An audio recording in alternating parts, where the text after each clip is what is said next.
to the organisers for giving me the opportunity to speak here today. So I'm going to talk about the winter atmospheric response to Arctic sea ice loss.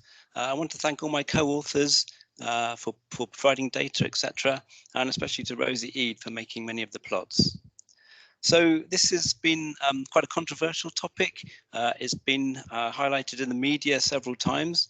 And of course, it's important because the Arctic is melting rapidly, and it will continue to melt in the near future. So if there is an influence of the melting Arctic sea ice on the mid-latitude winter climate, then it would be an important source of predictability. But as I say, it's been controversial, and this paper that came out last year by Judah Cohen and colleagues kind of highlights the controversy, if you like. They called it divergent consensus on Arctic application, influence on mid-latitude winter weather. And what they're really saying is that there's a disagreement between models and observations on this link. So in models, there's apparently a strong link between the melting of the Arctic and mid-latitude winter weather, whereas in previous modeling studies, there's been no real solid consensus there. But of course, we have to bear in mind that the observations do not provide causality. And then there's also evidence that the models may not be incorrect as well. There's evidence from seasonal to decadal forecasts that they may underestimate atmospheric circulation signals, the so-called signal-to-noise paradox. So, the issue is that as we warm the Arctic, we will reduce the temperature gradient from the equator to the pole. And we would expect that to reduce the mid-latitude westerly winds, maybe even make the jet stream a bit more wavy, that could lead to, more severe winter weather. So maybe the current situation is epitomized by this nice slide from James Screen. So, the observations do not necessarily tell us what we might think they do, because we can't really establish causality. And of course, the models could well be wrong in their simulations.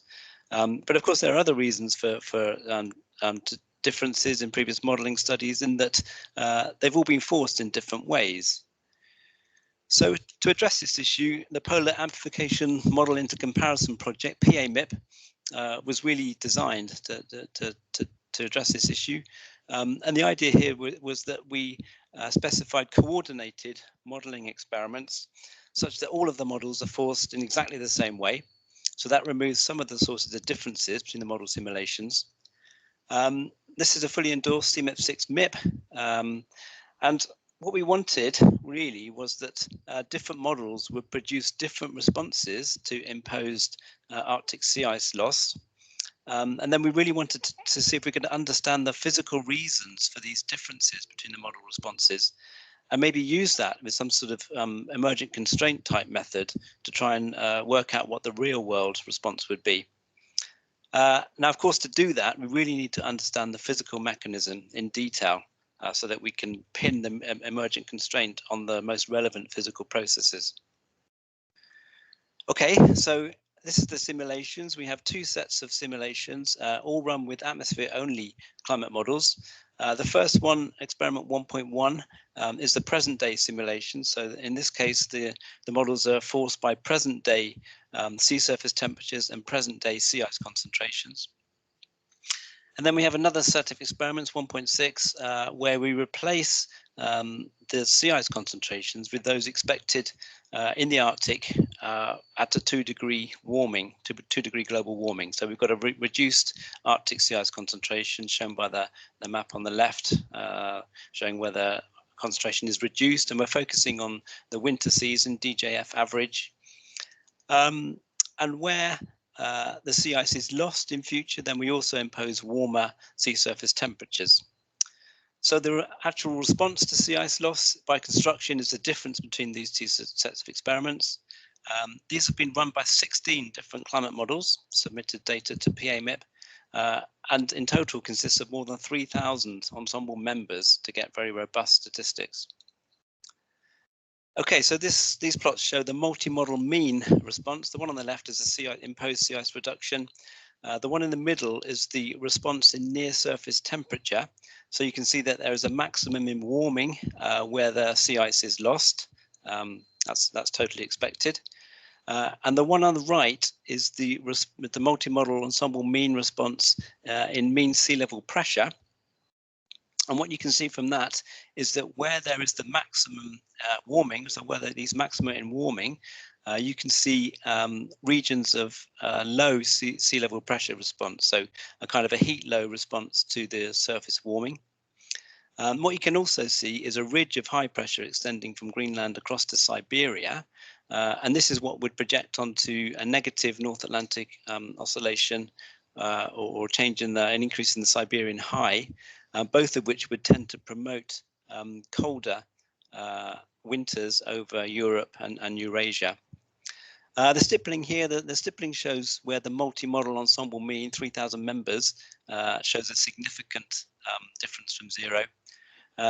And the stars, if you look closely, you can see black stars that show where all of the models agree on the sign of the response, and the grey stars show where 90% of the models agree on the sign of response. So you can see that there are robust regions where the models are in agreement, but you can also see that although the multimodal mean response is significant, not all of the models agree on the sign, so there are significant differences between the models as well.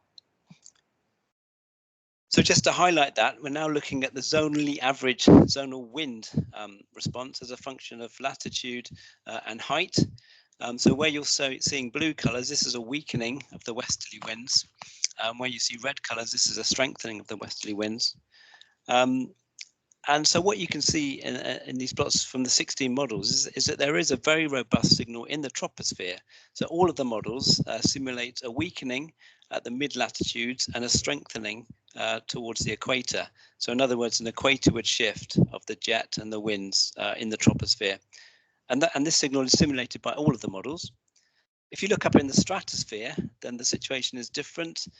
Some models simulate a strengthening and some models simulate a weakening, and there's much less coherence there, suggesting that some studies have highlighted a stratospheric signal to do with sea ice loss, but these results suggest that this signal is not essential for the surface impacts, but of course it could amplify the surface response. Now, even in the troposphere, where we do see a robust equatorward shift of the jet, there is still a large spread between the models. Some models have a fairly weak signal of this, and some have a much stronger signal, which of course is exactly what we're hoping for. Okay, so we need to understand the physical mechanism. Now, the most obvious mechanism would be a simple weakening of the meridional temperature gradient. So if we warm the Arctic through melting the sea ice, then we weaken the temperature gradient between the equator and the pole, and we would expect that to reduce the westerly winds. And we do indeed see that, especially at the surface, and we also see it higher up in the atmosphere, in the lower stratosphere. And in fact, this region in the lower stratosphere has been highlighted in previous studies because it's not simulated in the coupled models historical simulations. And it's been suggested that this could be a possible reason for the apparent differences between the observations and the models.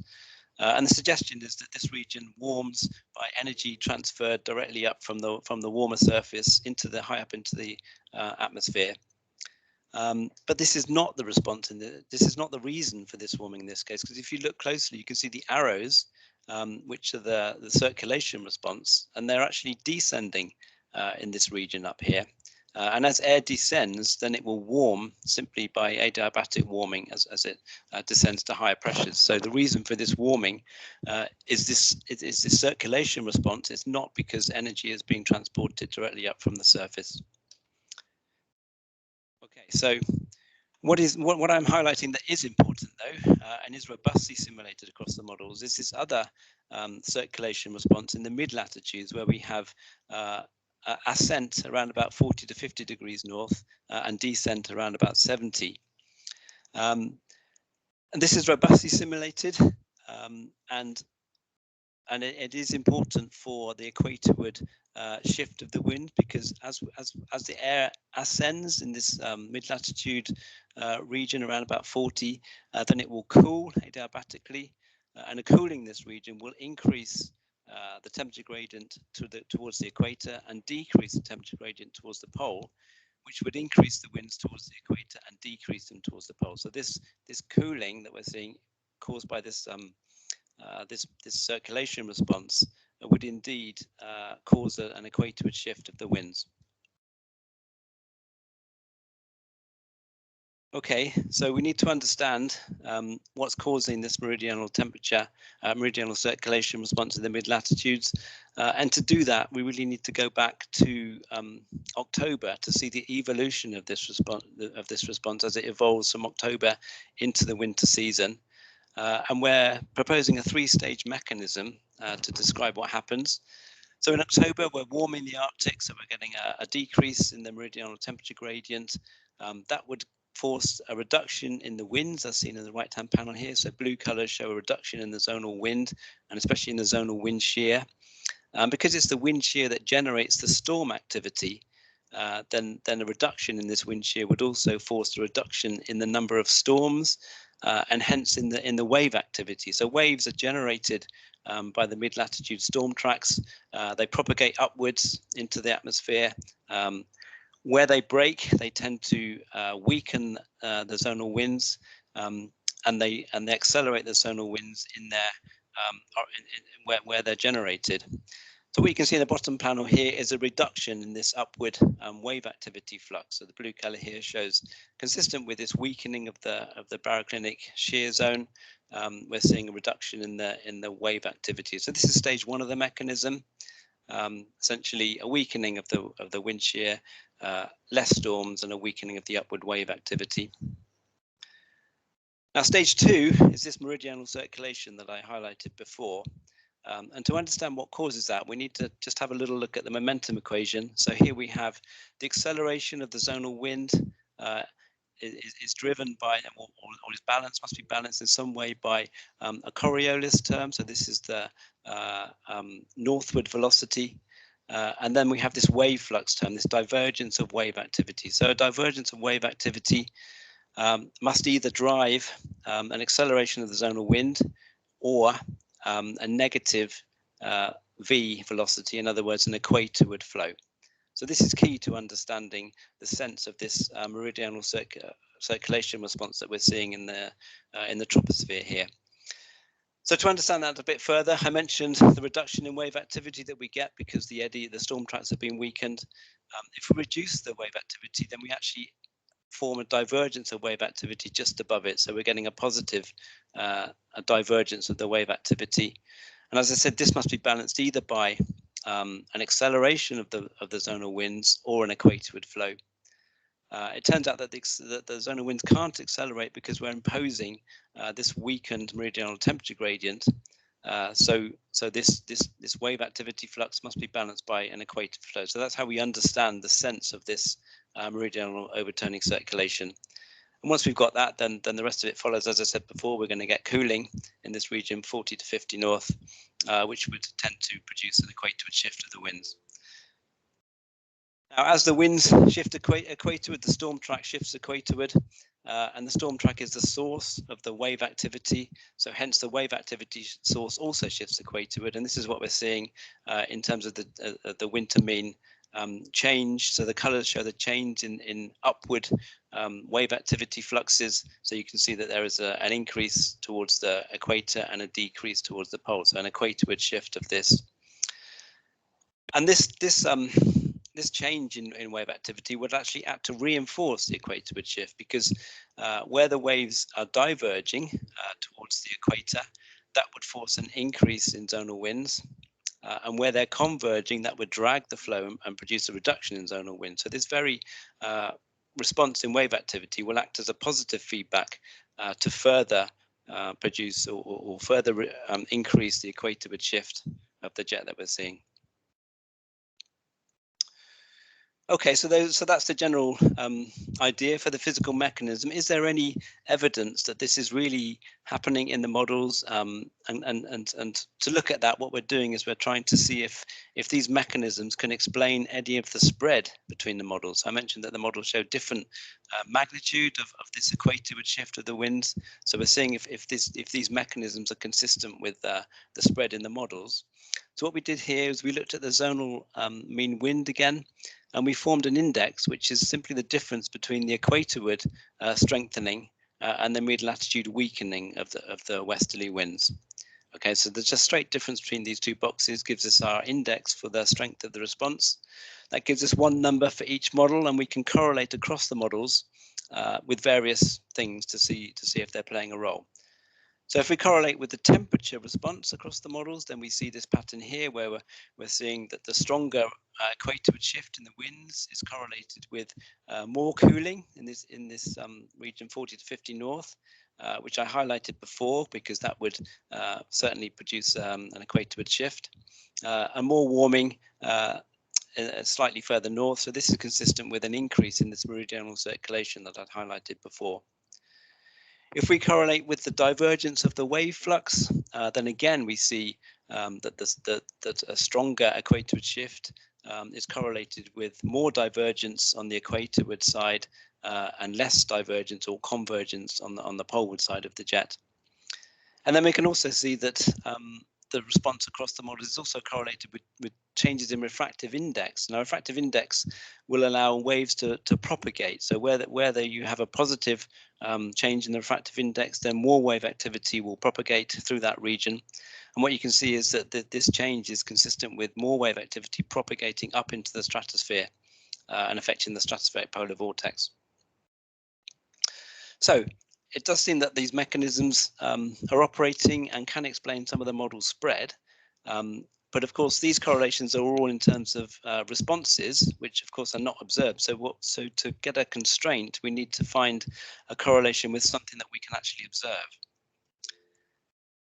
So the mechanism has really highlighted a role for eddy feedback or eddies in this process. So what we want is a measure of eddy feedback to see if that can explain the model spread, and using observations of that, can we then try to pin down the real world response.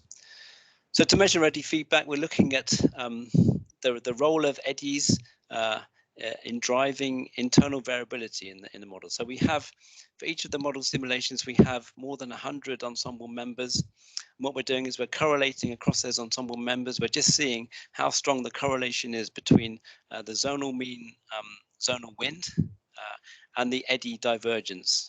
Okay, so we expect eddy divergence to drive zonal mean wind. So we expect a positive correlation, and indeed that's what we see when we look at the multi-model average.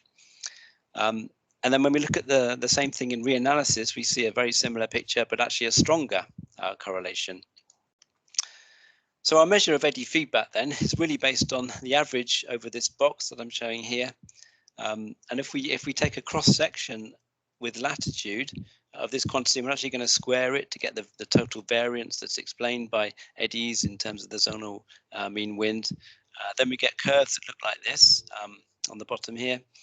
In the reanalysis, we have the black curves, and the model simulations shown by the range of coloured curves. And what you can immediately see is that there is a very large range between the models of this eddy feedback estimation, and also that they're all lower than the reanalysis. So to get one number for each model, we're just going to average this quantity within the yellow region, and that gives us our measure for each model and for the reanalysis of this eddy feedback parameter. And then we try to correlate that with the model response. This is this zonal wind response index that I mentioned before that measures the magnitude of the equatorward shift. And we do indeed find a correlation across the models of how strong they measure, how strong they reproduce, or how strong the response is in this equatorward shift of the zonal winds and this eddy feedback parameter. Although there's still lots of noise in these simulations. Nevertheless, when we take the whole set of models as a whole, then we do find significant correlation here. And we also find that the reanalysis data, so the observations, are actually stronger than all of the models in terms of this eddy feedback parameter, which would really suggest that the real world response would be towards the upper end of the model simulations. We can do the same thing for the stratospheric winds, the stratospheric polar vortex. Now, if you remember, I mentioned that this was not consistent across models. So some models simulate a strengthening of the stratospheric polar vortex, whereas others simulate a weakening. But when we apply this constraint to the response, then we do find a robust weakening of the stratospheric polar vortex in response to Arctic sea ice loss. So that really summarizes the model situation. So with this set of PMIP models, we do find a robust response that is a weakening of the mid-latitude winds, an equatorward shift of the storm track and the jets. The question still remains, though, is there a difference between the models and the observations? And to assess the potential impact on observations, it's often done with lagged correlations. So here I'm showing the black curve shows the North Atlantic Oscillation Index time series, the NAO time series, and the blue in winter, and the blue shows the preceding, so the autumn Arctic sea ice extent.